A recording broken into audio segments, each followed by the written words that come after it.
Hey, you beautiful ladies, Karen McCoy here, and let's talk metabolism. I'm just turning up my speakers here. Okay, let's talk metabolism and the macronutrients. So this is going to be a three-parter for you guys on the 20 years younger. What I want to talk to you about is what is the myth of metabolism. First of all, when we talk about metabolism, metabolism is actually not about losing weight. Metabolism is the food or energy that you bring into your body that goes out into your body to run all the functions that it has to run in order to sustain life.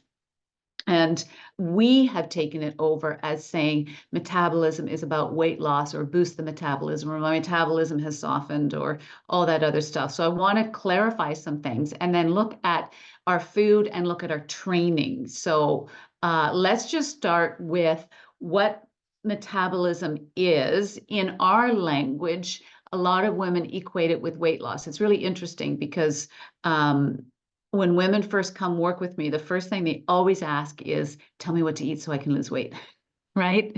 What about how you move, how you think, how you live your day? Those are way more important, actually, than the food in itself, but we've simplified things. So metabolism is something that is created in the long term. So it is not about boosting the metabolism. Nothing can boost your metabolism. Years ago, it used to be green tea or acai berries, and then they talked about spicy foods. Just because it raises your heart rate does not mean that you're burning fat. And you can lay out in the sun and your heart rate goes up and you're sweating, but you're not losing fat. You're just losing water. And so we can't equate how hard our heart is pumping to determine how fast we're going to lose weight.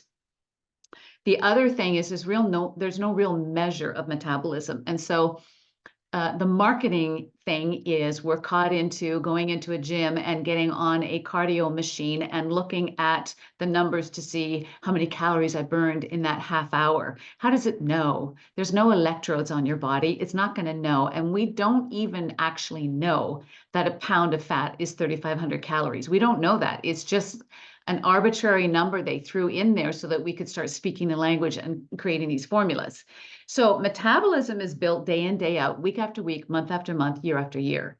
So it takes time. And the real thing that you want to focus on is you hope to not lose your metabolism, or how your body loses the excess pounds. Let's put it that way. So how do we look at that? So first of all, we have to know that our bodies are acting and reacting to the information or the stimulus we're putting in there, okay? So we are parenting our bodies and our body's ability to burn fat, lose weight, build muscle by what we're teaching it. So a lot of people see metabolism as just shutting off because you're older, or it's hormones, or whatever. It doesn't have that kind of wisdom. It is reacting to what you've been doing the weeks and months and years before. So metabolism is a long game.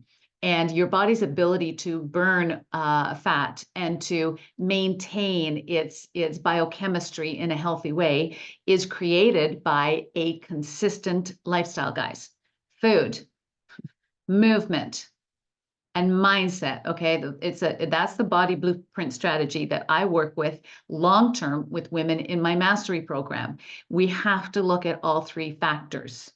So the most important factor is mindset, but I'm not going to go there right now because I know you guys want the goods on just tell me how to lose the weight, because I know that's your burning question. Okay, so of course we know the more muscle on the body, the more we're going to burn fat stores off. The reason for that is because fat, if you were to look at a muscle cell versus a fat cell, muscle cell has like 4,000 different processes happening in it. It's like a little furnace that burns, because there's so much activity in your muscle. In fat, there's no activity. It is storage. So it's kind of like that sleeping dog that's laying there is very dormant. So the body does not have to do any kind of work. And so that's why when we take in our macronutrients, let's talk proteins, carbs, and fats, okay? So protein is the top macronutrient in order for us to be able to get lean and stay lean, okay? Because it is a very complicated molecule, how it's made up. So there's 20 amino acids. And so it is, it's hard for the body to digest. And so there is a metabolic burn rate of like 40%. What that means is if you eat, say, 100 calories of protein, 40%, 40 calories gets burned up in the process just of you eating it. Why? Because the body has to look at this weird structure of the protein molecules and has to really like, take hammers to it and start breaking it down. It takes energy, which is energy drawing from your body, which is where we start to draw on our storage of fat, right? Carbohydrates have about a 20% metabolic profile, meaning, and again, there's different kinds of carbs, just like there's different kinds of proteins. But to keep it simple, when you're eating carbohydrates, they require less digestion, less activity by the body to have to digest. So there's not as much burning required in the process. Fat is like it can slide right in. The body doesn't really have to do anything to administer to digest fat because, again, the body likes it and it's storage. And so it just kind of slides on in. So when we put women on a higher protein diet, we're doing it for a lot of different reasons, but it does add into increasing your body's need to burn it off, which is increasing the energy draw, which is increasing on your body, which is burning calories, right? And the more complicated the protein, the more complicated the carbohydrates, the more the body has to like bring in, extra energy to try to break it down. What do I mean by this? Sugar is a carbohydrate, but so is a head of broccoli. Now, when sugar or say juice or alcohol, it's already in a liquid form. It doesn't require a lot of breaking down because it's liquid. Or even if you're having simple carbs like a chocolate bar, it's just, again, there's not a lot required for the body to digest it. Broccoli is kind of known as the king veggie, and the reason for that is all the florets that are on it, right? All those little crowns. The body has to, like, again, take out its hammers and go, oh, we got to break this down because there's so much, and they have to emulsify it into a like a paste. That's what the body has to do to digest it. And so it takes a lot of energy, calories, for your body to burn that up. That's why we want veggies. We want veggies because we have to raise our metabolic rate in order to break them down and digest them. We don't need to with liquid sugars or chocolate bars. It's just like, ooh, it's already broken down for us and there's not a lot of work needed. So it slides right in so that we don't have a metabolic boost in trying to get them digested.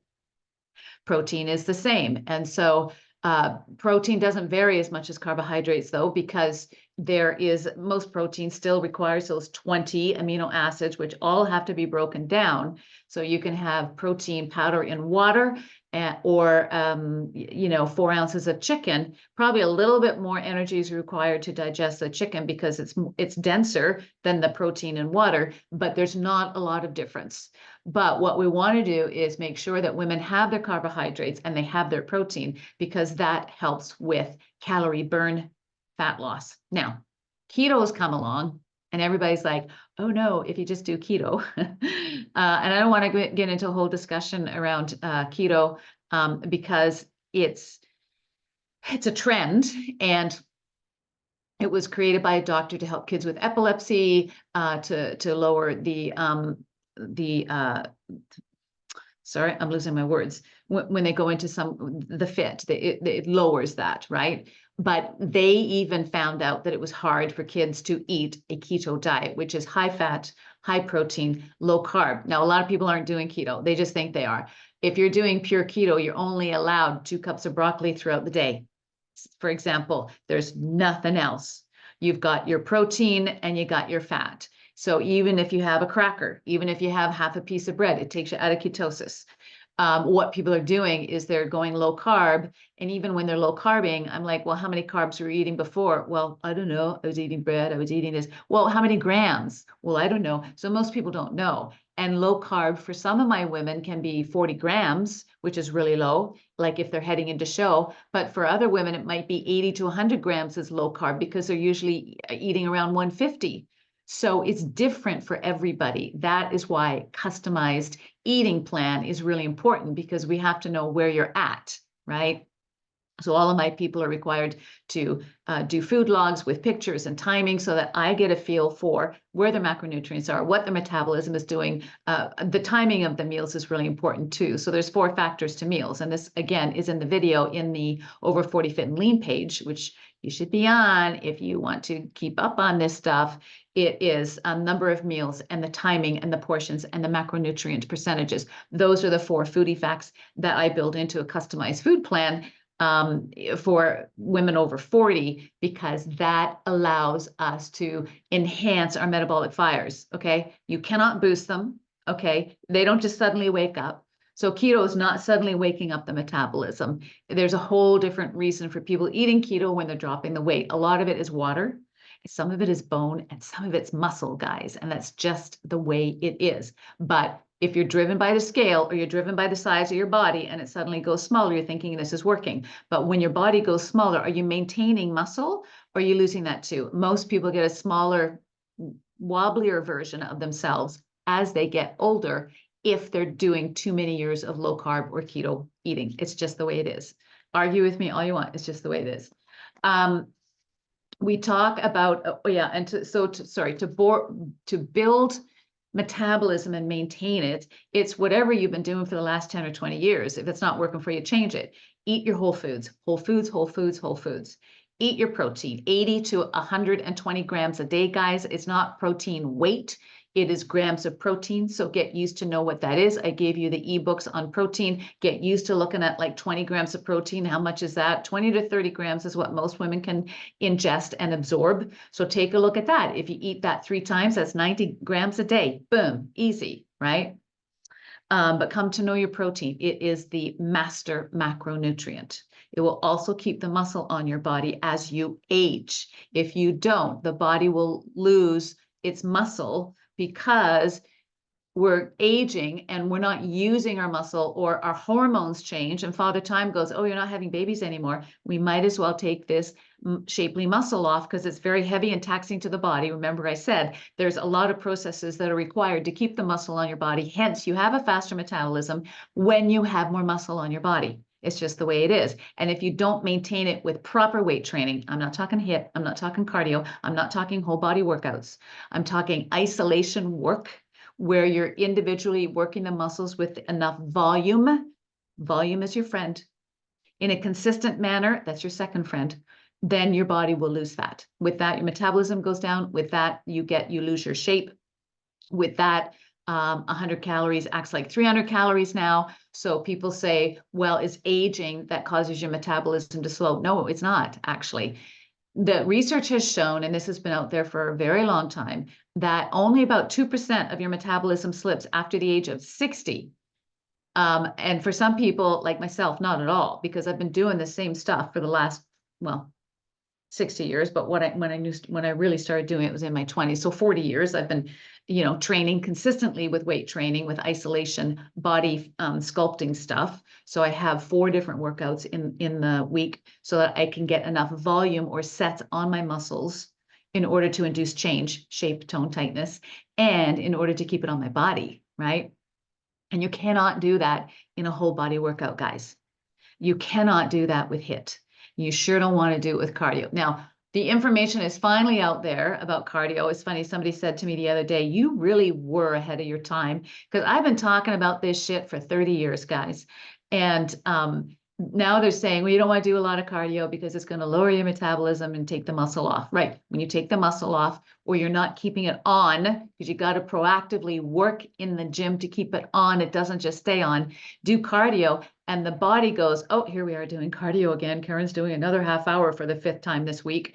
Okay, we got to conserve energy here, guys. And the energy that the body is conserving is fat. That's our survival. That was crafted 100,000 years ago with feast or famine eating, when we were eating when we could, and then when we couldn't, the body had to, when we ate, the body had to keep the fat on because it knew we'd go into starving as well. And so that is biologically and biochemically wired into our bodies. So when we're doing cardio after cardio after cardio, the body eventually slows everything down, including its metabolic fires. You may find yourself not as strong, or you just may find yourself not as bright, because everything is slowing everything down to conserve. So it will burn fat at the get-go, but then all of a sudden it's like, oh, she's still doing it. Oh, we can't afford to lose this fat, because we will die without the fat. That's our survival. So what does it do? It starts pulling off muscle, muscle, muscle, muscle. And if you're not doing the proper weight training, you will lose that muscle. And that includes whole body is not enough. Boot camp is not enough. It's just not, guys. So we have to change how we train as we age as well. So the metabolism does actually not slip after 50 or 60. What often happens too is life slows down, and we don't even notice it. Look what happened with COVID, right? We all just sat on our butts, way more. We go to the beach and we're not playing volleyball anymore. We're watching people play volleyball, or we're laying around the pool, drinking our margaritas. We're not out in the sand running around. So we're sitting in our cars or driving our kids to and fro soccer games. We're shopping. That is not burning calories, guys. That's just normal movement, and normal movement is not enough. So we do slow down with time. We're watching more Netflix, right? So this is gradual over time. And I see this a lot with retirees. When I see how retirees live, a lot of them are like sitting most of the day, right? And in your car, you're sitting, and then you sit eating your lunch, and then you watch TV for 3 or 4 hours, or you're on your computer or streaming, whatever you do, and then you go to bed. Like, there's no activity there whatsoever. So understand how things slip with time, right? So keep your protein up to at least 80 grams a day, guys. You have to build consistency in your meals, timings, macros, and portions. That's what I do as a coach, is I build those for women.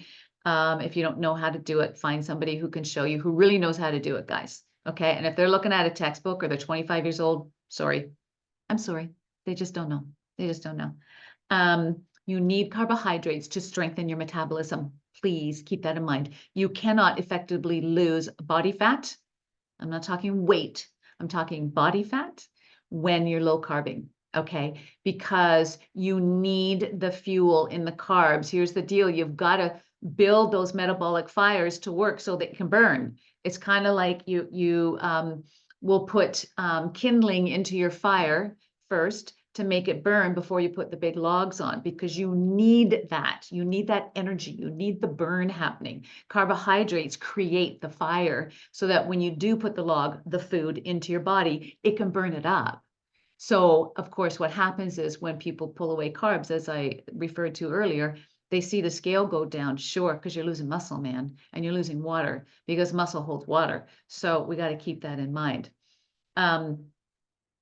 So you need the carbohydrates also to train well, to keep the muscle in the body. You can't train well if you don't have the food in the system, because you have to fuel your muscles. So people are working the other way. It's really interesting.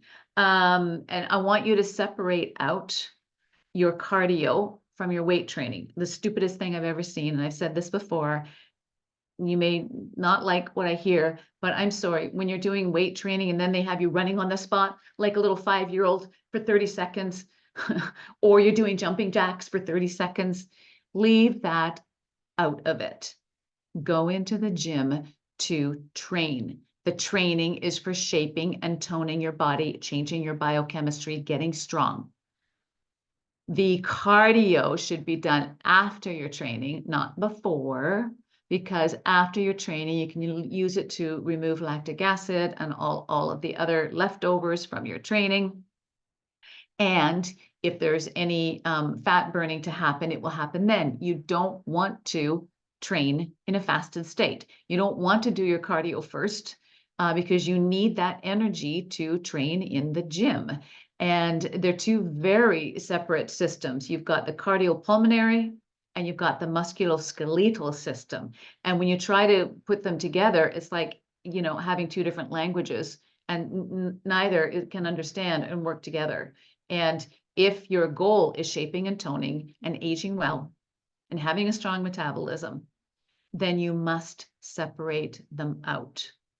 So metabolism and weight loss is built week after week, month after month, year after year. And you must have consistency in your food and your macronutrients and your portions and your timing. You must. And then you must be training in a way that is going to enhance and not cut down your metabolic fires. And that includes proper proteins, proper carbohydrates, and the fats are lovely because they do all sorts of other things, but they really don't parlay into any kind of fat burning.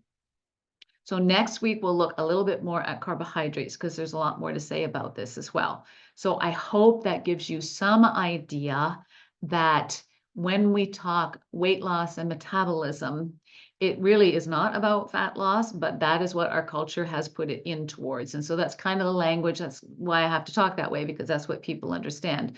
But metabolism is just how we eat and what we take in order to keep this system alive.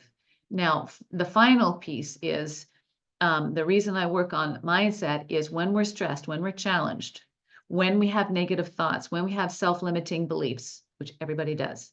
If you can't stay motivated, if you don't have willpower, if you keep falling away, then that is a mindset issue. And that's usually 95% of all people.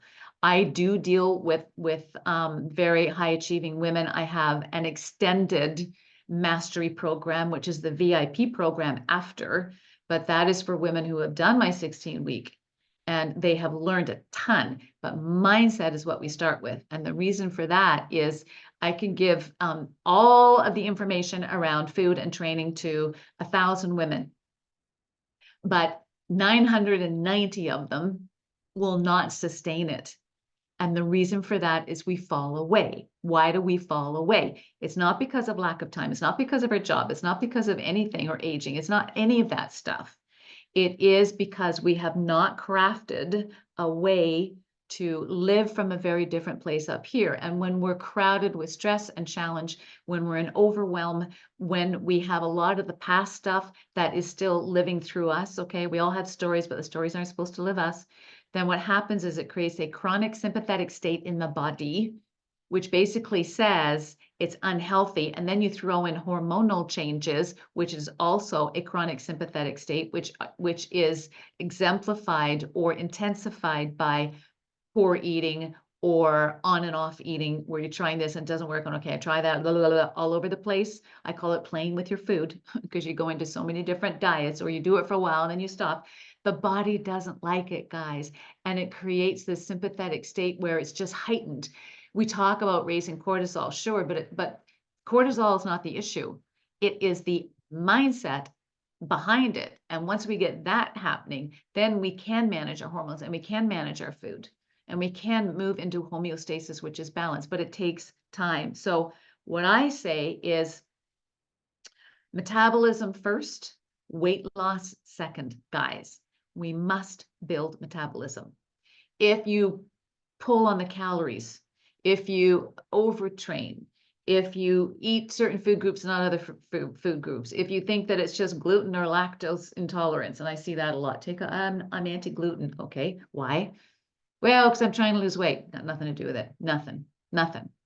Unless you have a serious issue like Crohn's, where you can't. And that can easily be tested. It's got nothing to do with gluten, guys. So that's, again, another trend. And we have to understand that the body likes consistency in all things. And so structured food, structured movement, and structured everyday mindset stuff, then the body will release. Then the body will alkaline itself instead of living in a chronic sympathetic acidic environment, which holds weight on the body. And it also plays with our energy and plays with our emotions. And when we're not feeling good, we're not inclined to eat as well or to train our body. And that's part of it too.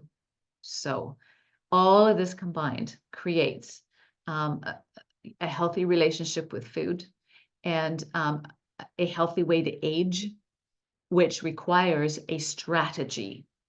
And grabbing a YouTube channel video, doing another diet plan, it's not a strategy. It's like whack-a-mole. You're playing whack-a-mole with your health and your aging self as well, right? And that's what's out there in mainstream. And there's most of it's out there. What I endeavor to do is take them from there, the 95%, and bring them into the 5% where we all live and operate from. But it is a dedication. It's a dedication to wanting to live well, age well, to live consciously, to let go of all the shit in the past, and to create different ways, different habits, different thinking patterns, different belief system, and a different self-identity. Because if you're caught in fear, or you're caught in anger, or you're caught in apathy, where it's like, I don't know, I mean, I kind of like my job, but not really, and I want to be over there. Guys, it's not serving you. It's not serving you. You have one life. One. And for most of you guys, it's halfway over. What do you want to do? How do you want to live? That's what I do. That's what I do in my coaching. So it's no longer just a 10-week best shape challenge. It's no longer a video on metabolism. It's the full meal deal. So I hope that helps today. I'm just doing this because I went on, didn't see anybody in the Zoom room, which is fine because I know it is during the day. And I know most of you, some of you asked if you can do it after work. Well, I don't want to do it after work either because I work full time as well, Monday to Friday. And so I don't want to, give up my evenings as well because it's pretty tough for me. It's the only time I have. So I endeavor to do it during the workday. And if you can't show up, I'll just do a video for you. That's cool. It works for me. Okay, you guys? Okay. Any questions? Email me. Okay. Email me, or you can ask questions on the Over 40 Fit and Lean Facebook page where I said I'm supporting you, and I'm also supporting all the women on the Bliss program who just started about 2 weeks ago. It's an 8-week program. Okay, you guys, lots of love. Be well. Ciao.